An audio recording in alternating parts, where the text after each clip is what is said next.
Last weekend, my brother Jake showed up at my apartment, sporting the kind of grin that usually means he's about to suggest something ill-advised or start a fire, sometimes both. This time, though, he just plopped onto my couch and announced, "Let's have a cook-off, but with a twist. We can only use ingredients we can pronounce."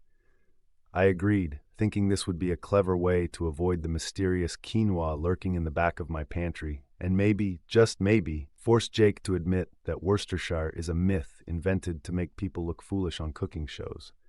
We raided my fridge and cabinets, immediately disqualifying anything with more than 3 syllables or that required a French accent to say. The eligible ingredients? Eggs, cheese, squash, soup, and, after a heated debate, bread, because Jake insisted brioche was just fancy bread with a beret. Armed with our limited supplies, we set to work. It started out simple enough, but quickly devolved into us shouting things like egg cheese squash soup thing and cheese egg bread blob as we tried to one-up each other's dubious culinary masterpieces. Somewhere between Jake's chegg squash and my soup egg cheese, we realized we'd stopped speaking English entirely.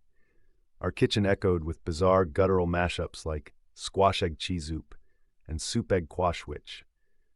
Even my neighbor, who's used to hearing arguments about the Oxford comma through the walls, knocked to ask if we were okay or if we'd accidentally summoned a Scandinavian metal band.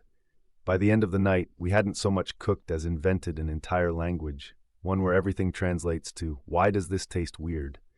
So if anyone asks, yes, my brother and I are now fluent in fridgese. And honestly, it's the only language where egg squash cheese soup thing is both a noun, a verb, and a cry for help.